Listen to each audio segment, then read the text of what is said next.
Natin yung mga salot na binigay ng Diyos sa mga Egyptian. Kadahilanan ayaw palayain ni Pharaoh ang mga Israelita sa pag-aalipin sa kanila. Kaya ang Diyos ay bumaba upang sila ay saklolohan sa kanilang pang-aapi. Dahil sa katigasan ng puso ni Pharaoh at ayaw nga po nito palayain ng mga Israelita upang ang Diyos nga po ay masamba. Ang Diyos po ay nagpadala ng iba't ibang klaseng salot. Kabila ng mga salot na ito, nanatiling matigas ang puso ni Pharaoh. Ito po yung mga salot na pinadala ng Diyos sa mga Egyptians na isa-isahin lang po natin. Una, plague of blood, plague of frogs, plague of gnats, plague of lice, plague of livestock, and plague of boils. Try po natin na yung ikapito at ikawalo, try po nating matapos ha, pero subukan po natin. At ito po yung karugtong ng nakaraang plague of boils. But because of Pharaoh's heart still unyielding, God continued to harden Pharaoh's heart to demonstrate his power and authority through the plagues. The hardening served to fulfill God's plan to bring Israel out of Egypt with a mighty hand. The hardening can also be seen as a form of judgment on Pharaoh for his stubborn refusal to obey God. Here is what the Israelites experienced in the 6 plagues given to the Egyptians. Una, protection from the plague. The Bible implies that the Israelites were not affected by the boils as God's protection and distinction between Israel and Egypt. Psalm 91 verse 10, salamat po Elder JP. Those who know your name will trust in you, for you, Lord, have never forsaken those who seek you. Pangalawa na na-experience ng mga Israelita, trust deepening. Through the 6th plague, the Israelites experienced a deeper level of trust in God's sovereignty and care. Psalm 121 verse 7,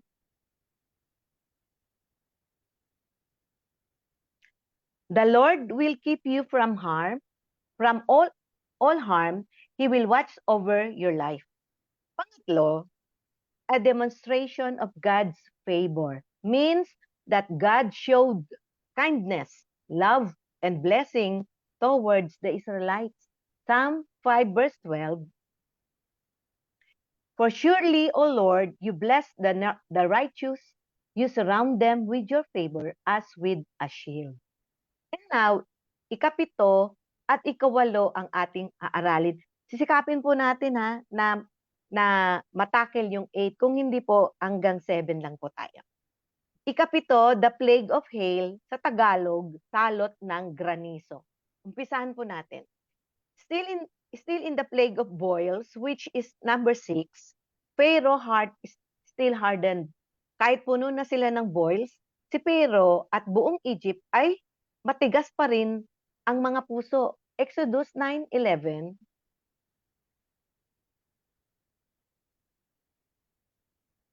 the magicians could not stand before Moses because of the boils that were on them and on all the Egyptians. Verse 12, but the Lord hardened Pharaoh's heart and he would not listen to Moses and Aaron, just as the Lord had said to Moses. Heto na yung ikapitong salot. Sa verse 13, then the Lord said to Moses, get up early in the morning, confront Pharaoh, and say to him, this is what the Lord, the God of the Hebrews, says, let my people go so that they may worship me. Verse 14,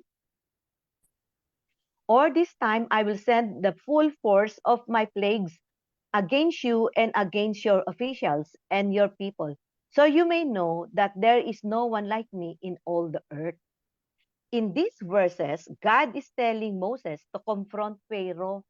Moses was instructed to go to Pharaoh and demand that he let the Israelites go so they can worship God. And God warns Pharaoh that if he refuses, again, a severe plague will come upon Egypt. Exodus 9:15, For by now I could have stretched out my hand and struck you and your people with a plague that would have wiped you off the earth. Parang ganito ang ibig sabihin ng verse na ito. By now, I could have already destroyed you and your people with plague, but I haven't. You're privileged. I'm giving you another chance to let my people go. God is being gracious to Pharaoh, giving him another chance to listen and obey. Kay buti talaga ng Diyos, tama ang isang attributes ni God na He is a just God. Kung mapapahamak tayo, ito ay pinili na natin. Deuteronomy 32 verse 4, He is the rock, His works are perfect, and all His ways are just. A faithful God who does no wrong, upright and just is He. Verse 16, Exodus 9, But I have raised you up for this very purpose, that I might show you my power, and that my name might be proclaimed in all the earth. This verse serves as a warning to Pharaoh, but also an opportunity for him to recognize God's power and authority. In the essence, God is telling Pharaoh that his stubbornness and refusal to obey are actually part of God's plan to showcase his power and glory. Verse 17, You still set yourself against my people and will not let them go. Verse 18, Therefore, at this time tomorrow, I will send the worst hailstorm that has ever fallen on Egypt from the day it was founded till now. Verse 19, Give an order now to bring your livestock and everything you have in the field to a place of shelter, because the hail will fall on every man and animal that has not been brought in and is still out in the field, and they will die. Ito po ang visual description ng plague of hail. Heavy hailstones. Meron po ba tayong visual aids nun? Large, pounding hailstone that fell from the sky, damaging crops, people, and animals. Kaya pala ang babala ng Diyos na mag-take shelter ang lahat, tao man o hayop, kasi po, grabe po ang hailstone nito. Malaki, tsaka talaga pong makakasira ng mga crops, tao at saka mga hayop. Mayroong kasamang thunder and lightning po ito. Accompanying thunderstorms with loud thunderclaps and flash of lightning. Katakot talaga, dadagundong sa lakas ng kidlat. Destruction. Crops were battered, trees were broken, and people and animals were injured or killed kapag di susunod ang mga Egyptians sa babala ng Diyos. Grabe talaga itong salot na to. Daig pa yung mga bagyong yumayanig sa bansa natin mga nakaraang buwan. Di pa po ba nakaraang buwan, sunod-sunod po yung bagyo sa atin? Mas grabe pa po. Na-imagine nyo na po ba na nagkaroon ng biglang dark skies, strong winds, and heavy hailstones pounding in the land of Egypt, but not in Goshen, where the Israelites lived? There was a destruction and chaos. People and animals seeking shelter, crops destroyed, and trees broken. The plague of hail was a powerful display of God's judgment and authority over Egypt. The plague demonstrates God's control over nature and his ability to use natural phenomena to achieve his purposes. Despite the severity of the plague, God provides a warning and an opportunity for the Egyptians to take action, showing his mercy and concern for their well-being. The plague is also a manifestation of God's justice, as it is a consequences of Pharaoh's stubborn refusal to obey God's commands. Ang Diyos po ay hindi basta-basta magpapadala ng salot, nagwa-warning siya kahit po mga Egyptians yan. Very merciful po talaga ang Diyos. Tumalima nga ang ibang mga Egyptian sa warning ng Diyos, ngunit ang iba ay ginaya si Pharaoh sa pagmamatigas sa Diyos. Exodus 9:20,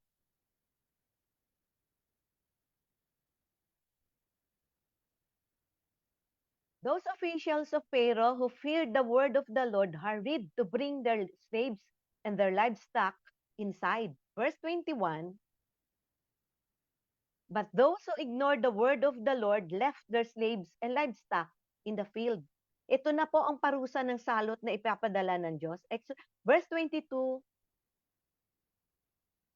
then the Lord said to Moses, stretch out your hand toward the sky so that hail will fall all over Egypt, on men and animals, and on everything growing in the fields of Egypt. Verse 23, when Moses stretched out his staff toward the sky, the Lord sent thunder and hail and lightning flashed down to the ground. So the Lord rained hail on the land of Egypt. Verse 26, only place it did not hail was the land of Goshen, where the Israelites were. Ang galing talaga ng Diyos. Ipinapakita niya talaga na protektado at minamahal niya ang mga Israelita. Dito, hayagan muli ang distinction niya sa mga Egyptian at mga lingkod niya na mga Israelita. The Israelites once more experienced the following. At ganun din po tayo pag tayo ay susunod sa kanyang mga utos at tagubilin. Una, God's protection. In Exodus 9:26, highlights God's protection of the Israelites who were spared from the devastating hailstorm that affected the rest of Egypt. Psalm 91 verse 1, he who dwells in the shelter of the Most High will rest in the shadow of the Almighty. Verse 2, I will say of the Lord, He is my refuge and my fortress, my God in whom I trust. We are encouraged as God's servants to trust in God's protection and deliverance even in the midst of calamities and disasters. Pangalawa, na na-experience ng mga Israelita, distinction between God's people, those who obey Him or not. God demonstrates the distinction between those who follow Him and those who don't. God's people can experience His protection and blessings, while others may face challenges and consequences. Psalm 37 verse 28, for the Lord loves the just and will not forsake His faithful ones. They will be protected forever, but the offspring of the wicked will be cut off. We are encouraged as God's servants to trust that God will continue to protect and preserve us even in challenging circumstances of our lives. Pangatlo, God's sovereignty. The hailstorm and the sparing of Goshen demonstrate God's control over nature and His ability to intervene in human affairs. Psalm 135 verse 6, the Lord does whatever pleases Him in the heavens and on the earth, in the seas and all their depths. We are reminded as a God's servant that God is in control and working everything out according to His plan. Dahil na-experience si Pharaoh ang bagsik ng salot na padala ng Diyos sa ikapito, heto na naman siya. Guys, Exodus 9:27, then Pharaoh summoned Moses and Aaron. This time I have sinned. He said to them, the Lord is in the right, and I and my people are in the wrong. In this verse, Pharaoh's confession demonstrates a brief moment of humility. Psalm 51 verse 4, against you only have I sinned and done what is evil in your sight, so that you are proved right when you speak and justified when you judge.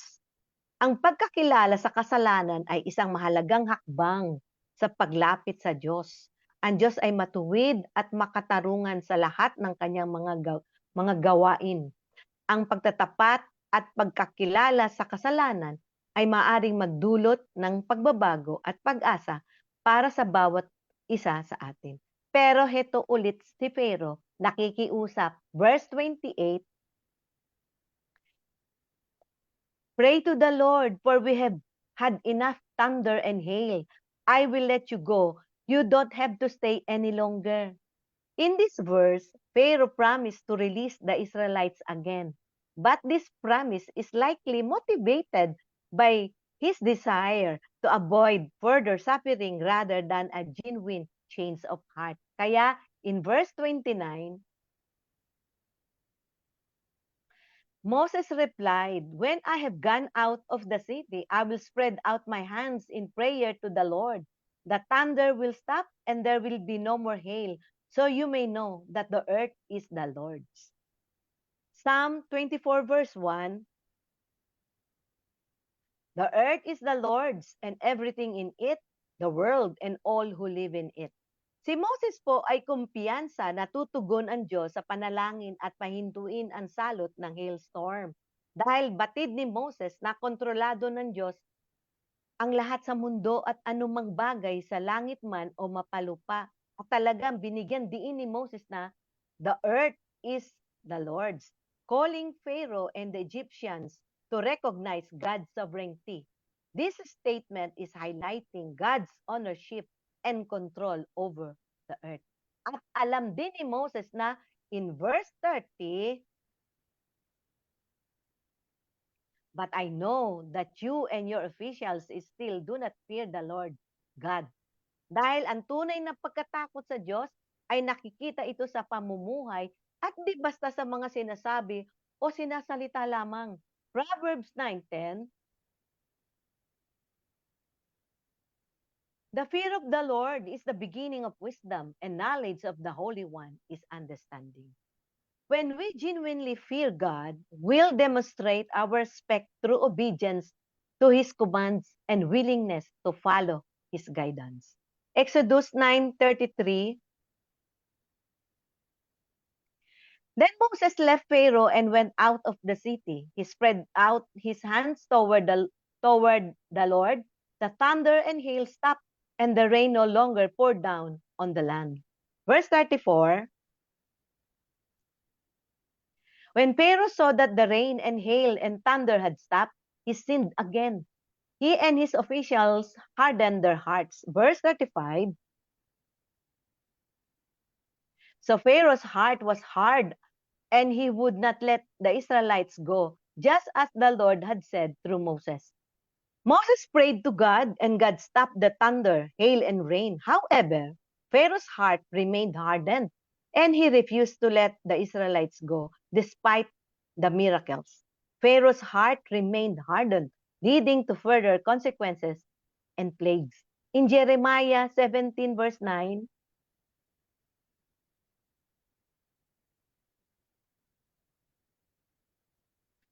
"The heart is deceitful above all things and beyond cure. Who can understand it?" Which is very evident in Pharaoh's continued hardness despite experiencing God's power.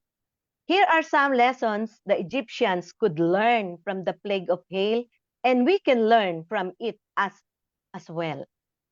Una, God's power and authority. Exodus 9:18, "Therefore, at this time tomorrow, I will send the worst hailstorm that has ever fallen on Egypt from the day it was founded till now." This verse means I am in control of nature and I will bring a powerful and destructive storm upon your land. Pangalawa, consequences of disobedience. Exodus 9:19,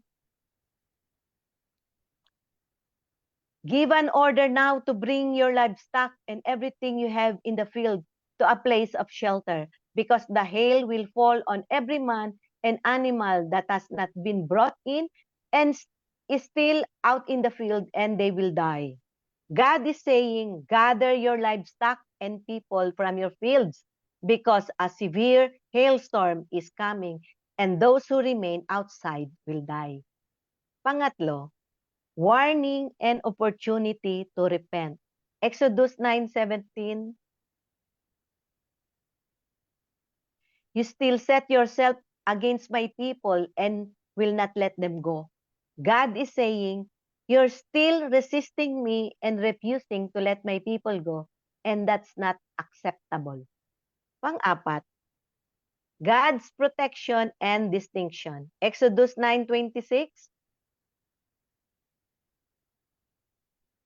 The only place it did not hail was the land of Goshen, where the Israelites were. God is saying, I can protect and distinguish between my people and those who refuse to obey.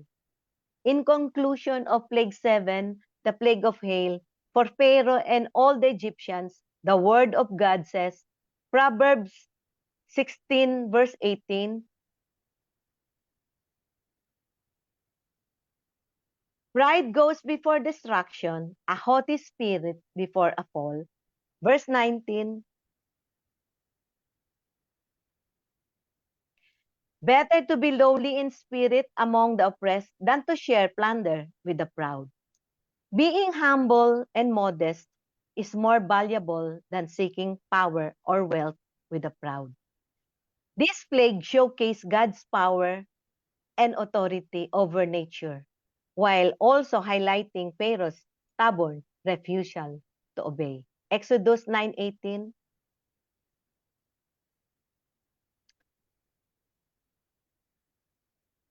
Therefore, at this time tomorrow, I will send the worst hailstorm that has ever fallen on Egypt from the day it was founded till now. Tapos na po yung plague of hail. Nais nyo po bang ituloy pa natin o kukulangin tayo sa oras? Kasi meron na lang tayo 15 minutes or ano. So ituloy na lang po natin sa susunod na Sabat. Kunin ko na po yung aking mensahe. Sandali lang po Kasi mahaba po yung locust. Bear with me po.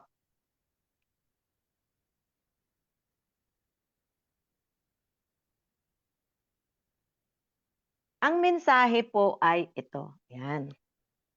The plague of hail served as a demonstration of God's power and judgment upon Egyptians for their refusal to obey God and let the Israelites go. The plagues were also a call to repentance, urging the Egyptians to recognize the power and authority of God and to change their ways. Para sa atin naman, we should recognize God's control over all aspects of our lives, including the unpredictable and challenging times. Be prepared to face them with faith and resilience. Let us always cultivate a spirit of repentance and seek forgiveness when needed, knowing God's mercy is available. At sikapin natin na iwasan ang pagkakaroon ng matigas na puso sa pagsunod sa mga panawagan at bilin ng Diyos.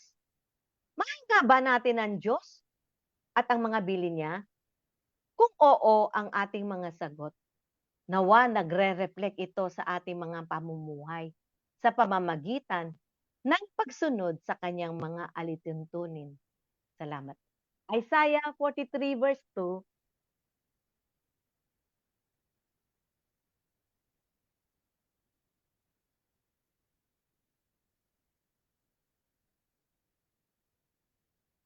When you pass through the waters, I will be with you. And when you pass through the rivers, they will not sweep over you. When you walk through the fire, you will not be burned. The flames will not set you ablaze. God is with us in the midst of challenges, protecting and preserving us through difficulties. But make sure we are all true to our promise to uphold and follow what He commands. Maraming salamat po. Yan po ang ating pag-aaral at yung karugtong po ng plague of locust ay sa susunod na Sabat na po kasi hindi po makakayanan. Mahalaga po ang inyong mga patotoo kanina. Tuwan-tuwa po ang Diyos. Kaya maraming salamat po sa lahat na nagpatotoo para sa ating Diyos. Kaya po, inaanyayahan ko po si Elder Darius na awitan ang ating makapangyarihan na Diyos.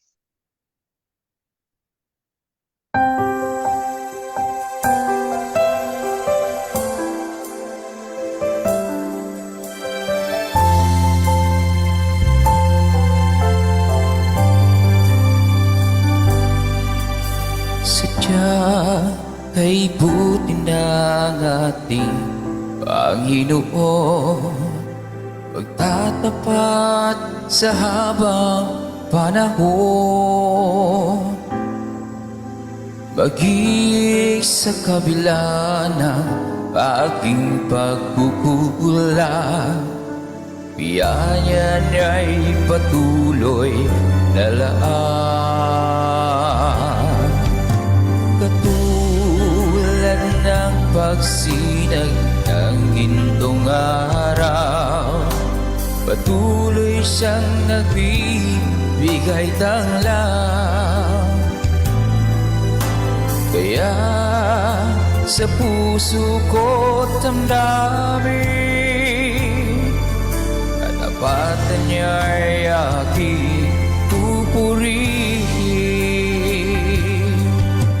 Dakila ka, O Diyos, tapat ka ngang tunay, pagmula pa sa ugat ng aming lahi. Mundo'y magunaw man, maaasahan ka lagi, maging hanggang wakas nitong buhay.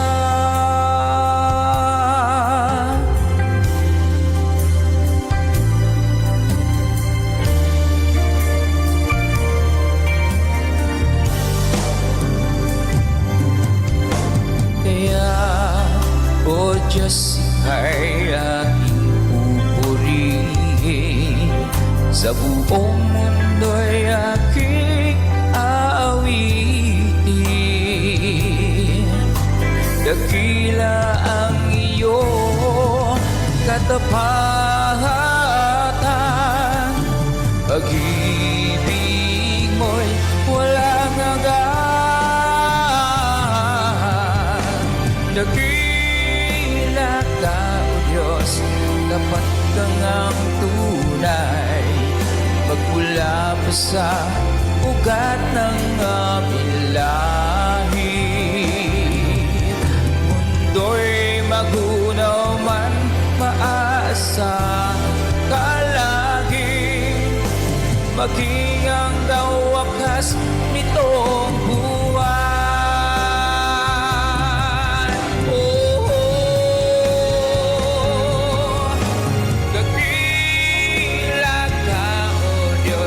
Sa habang panahon, katapatan mo'y matibay na sandigan. Sa bawat bigat di tagumpay man,